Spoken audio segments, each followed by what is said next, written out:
2월 7일 월요일 은혜와 회복을 위한 가정예배를 시작합니다. 다 같이 주님 가르치신 기도합니다. 하늘에 계신 우리 아버지, 아버지의 이름을 거룩하게 하시며 아버지의 나라가 오게 하시며 아버지의 뜻이 하늘에서와 같이 땅에서도 이루어지게 하소서. 오늘 우리에게 일용할 양식을 주시고 우리가 우리에게 잘못한 사람을 용서하여 준 것 같이 우리 죄를 용서하여 주시고 우리를 시험에 빠지지 않게 하시고 악에서 구하소서. 나라와 권능과 영광이 영원히 아버지의 것입니다. 아멘. 찬송가 324장 예수 나를 오라 하네. 찬송가 324장을 부릅니다.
이 시간 우리에게 주시는 하나님 말씀은 신약성경 마가복음 10장 46절로 52절입니다. 마가복음 10장 46절로 52절 말씀을 한 절씩 교독합니다. 제가 전체를 읽겠습니다. 그들이 여리고에 이르렀더니 예수께서 제자들과 허다한 무리와 함께 여리고에서 나가실 때에 디메오의 아들인 맹인 거지 바디메오가 길가에 앉았다가 나사렛 예수시란 말을 듣고 소리질러 이르되 다윗의 자손 예수여 나를 불쌍히 여기소서 하거늘 많은 사람이 꾸짖어 잠잠하라 하되 그가 더욱 크게 소리 질러 이르되 다윗의 자손이여 나를 불쌍히 여기소서 하는지라. 예수께서 머물러 서서 그를 부르라 하시니 그들이 그 맹인을 부르며 이르되 안심하고 일어나라. 그가 너를 부르신다 하매 맹인이 겉옷을 내버리고 뛰어 일어나 예수께 나아오거늘 예수께서 말씀하여 이르시되 내게 무엇을 하여 주기를 원하느냐. 맹인이 이르되 선생님이여 보기를 원하나이다. 예수께서 이르시되 가라. 내 믿음이 너를 구원하였느니라 하시니 그가 곧 보게 되어 예수를 길에서 따르니라. 아멘. 아주 오래전에 인도네시아 보르네오 섬 정글에서 원주민 선교하던 선교사님이 한 분 계셨습니다. 어느 오지 마을에 들어가서 선교하는데 그 마을의 추장, 그는 곧 박수무당이었습니다. 덩치가 곰처럼 크고 무섭게 생긴 사람인데 이 선교사님을 보더니 소리를 지르면서 여기서 나가라 외쳤습니다. 살기가 등등하고 경고하듯이 외쳤기 때문에 선교사님은 기가 죽어서 그 마을에서 나왔다고 합니다. 급히 나와서 생각해 보니까 자존심도 상하고 무당 하나 제압하지 못하는데 무슨 선교를 하겠는가 생각을 하고 이 선교사님은 한 달 동안 작정하고 기도했다고 합니다. 그래서 한 달 후에 다시 그 마을에 가서 전도를 시작했습니다.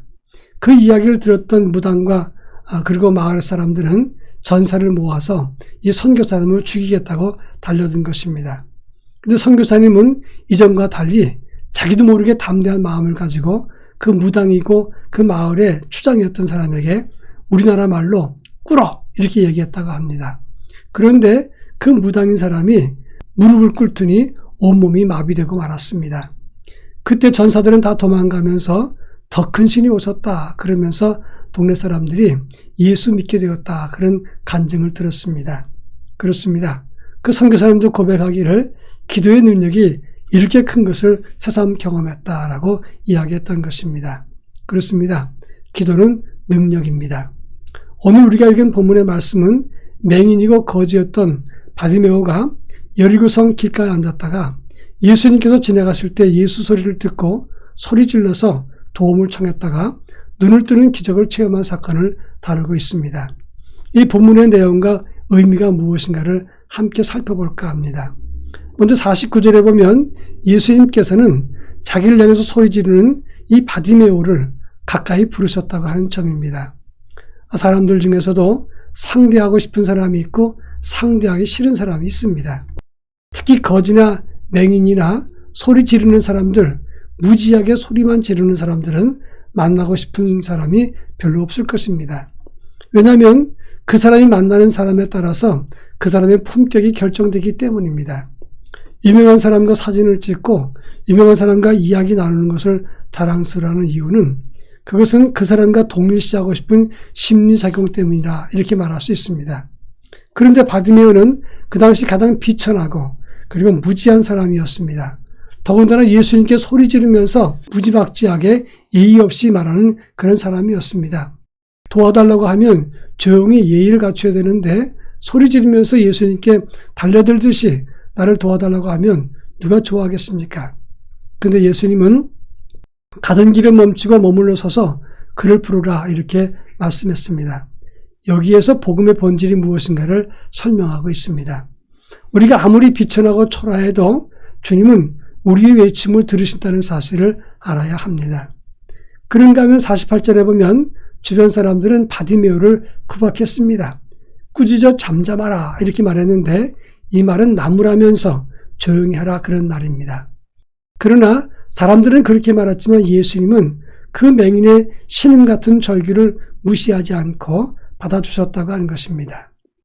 마가복음 5장 25절에 보면 12회를 혈루증 앓던 여인이 예수님께 와서 뒤에서 옷자락만 잡아도 낫겠다 생각을 하고 조용히 와서 예수님 옷자락을 잡았습니다.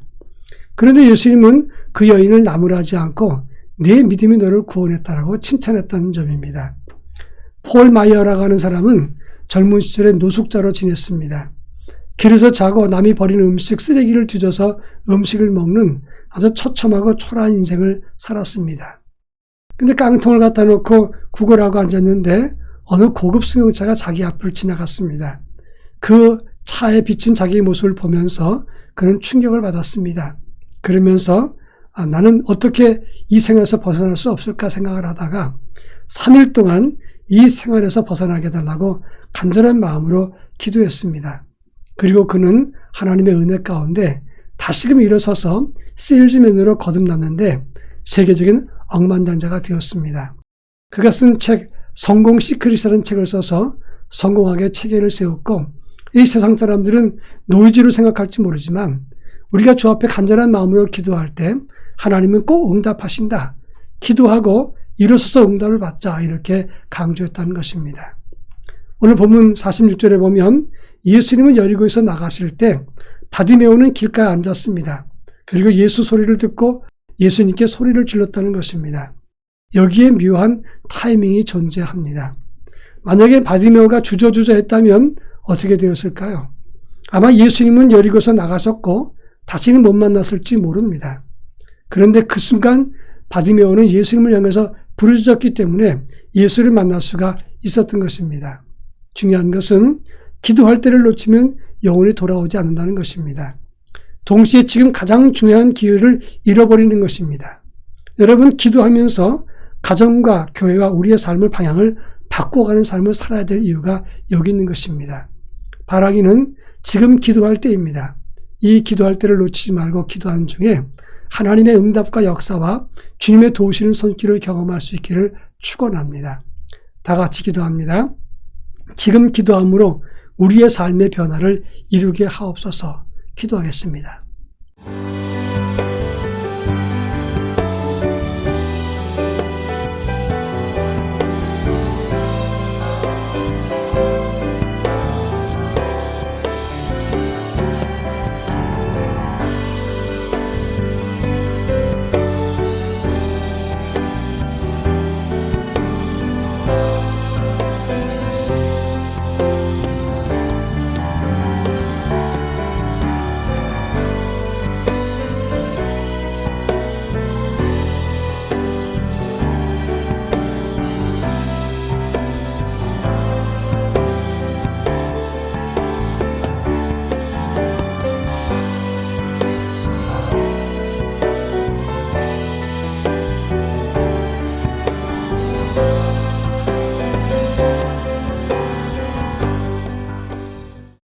사랑 많으신 하나님 아버지, 저희에게 기도의 때를 허락해 주시고 지금 기도케 하시니 감사합니다. 기도를 통해서 우리 교회와 우리 가정에게 임하시는 하나님의 손길과 그리고 하나님의 기적의 때를 맛볼 수 있도록 역사해 주옵소서. 기도하는 중에 세계를 여시는 하나님의 은혜를 경험할 수 있도록 저희 모두에게 은혜를 더하여 주옵소서. 예수님의 이름으로 간절히 기도합니다. 아멘.